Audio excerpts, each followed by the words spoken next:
சிங்கள தலைமைகளை நாடி ஒப்பந்தம் செய்தார். ஏமாற்றப்பட்டார். 1925 மகேந்திரி ஒப்பந்தமும் தமிழரை ஏமாற்றியது. 1957 பண்டா செல்வா ஒப்பந்தம் பண்டார் நாயக்காவால் கிழித்தறியப்பட்டது. 1965 டட்லி செல்வா ஒப்பந்தம் டட்லி சேன நாயக்காவால் கிழித்தறியப்பட்டது.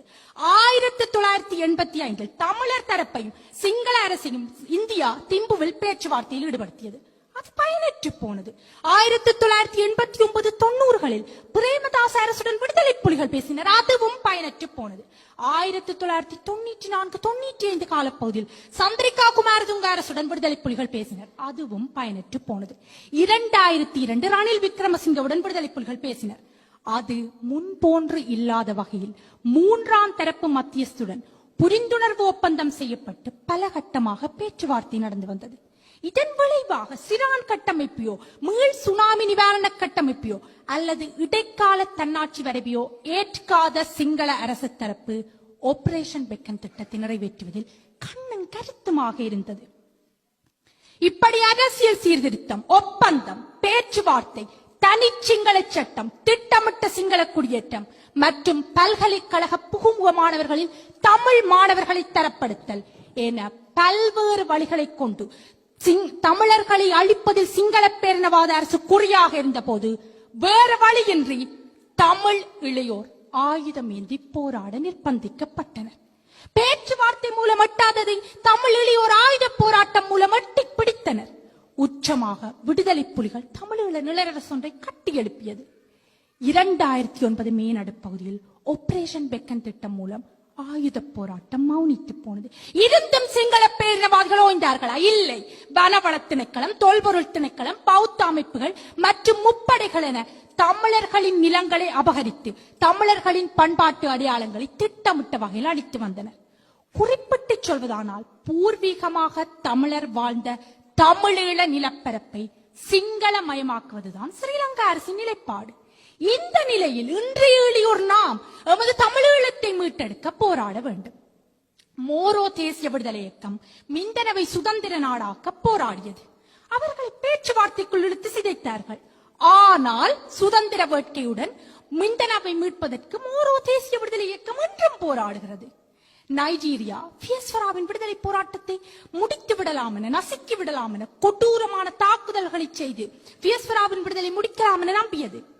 ஆனால் பியஸ்வரா தனது விடுதலைக்காக இன்றும் போராடுகிறது. கூர்திஸ்தானின் போராட்டம் அவர்களின் தலைவர் ஒச்சால்டனின் கைதுடனும் மற்றும் ஈராக் கூர்திஸ்தான் பாராளுமன்ற அமைப்புடனும் முடிவுக்கு வரும் என பலர் கருதினர். ஆனால் கூர்திஸ்தான் போராளிகள் தங்கள் சொந்த மண்ணை மீட்க இன்றும் போராடுகின்றனர். பாலஸ்தீன மக்களை பேரழிவுக்குள்ளாக்கி அவர்களின் நிலங்களை பேரழிவுக்குள்ளாக்கிய போதும் பாலஸ்தீன மக்கள் போராடுகின்றனர். இன்று எங்களுக்கு முள்ளிவாய்க்கால் போல அவர்களுக்கு காசா பேரவலத்தை ஏற்படுத்தி இருக்கிறது. இருந்தும் பாலஸ்தீன மக்கள் தங்கள் மண்ணை மீட்க போராடுகின்றனர். இப்படி உலகம் முழுவதும் போராடினால் தான் வெற்றியை அடைய முடியும் என்பதற்கு ஏராளம் எடுத்துக்காட்டுகள் உள்ளன. இன்று நாம் போகன்வில்லை பார்ப்போம். போகன்வில் 1960களிலிருந்து தனியரசு அமைப்பை கோரி போராடி வருகிறது. அப்போது அது ஆஸ்திரேலியாவின் ஆட்சிக்குட்பட்டிருந்தது.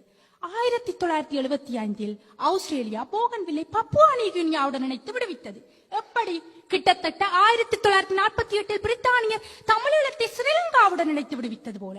இருந்தும் போகன்வில் தனியரசு கோரிக்கையை வலியுறுத்திய நின்றது.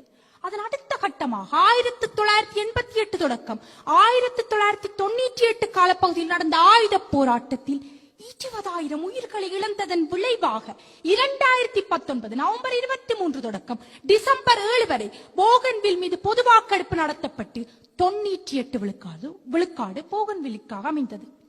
எதிர்வரும் குறுகிய நாட்களிற்குள் போகன்வில் புதிய நாடாக போகிறது. எனவே இப்படித்தான் தமிழீழம் மீது பொது வாக்கெடுப்பை வெற்றிகரமாக செய்து முடிக்க இன்றையோர் நாம் களப்பணியாற்ற வேண்டும். உலகம் முழுவதும் போராட்டத்தில் குதித்தவர்கள் இளையோர் என்பது புதிதல்ல.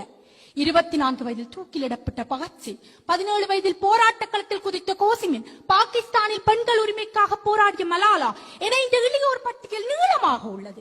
இன்று நாம் இளையோரை பார்க்க போனால் 24 வயதுடைய எம்மா கொன்சாலேஸ் 2018 அமெரிக்கா புளோரிடா பார்க்லாந்து உயர் பள்ளியில் துப்பாக்கி சூட்டிலிருந்து தப்பியவர்.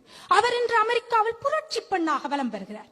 24 வயதுடைய யோசுவா வோங் சீனாவிடமிருந்து ஹாங்காங் மக்களாட்சி உரிமை பெறுவதற்காகவும் மனித உரிமைக்காகவும் போராடி வருகிறார்.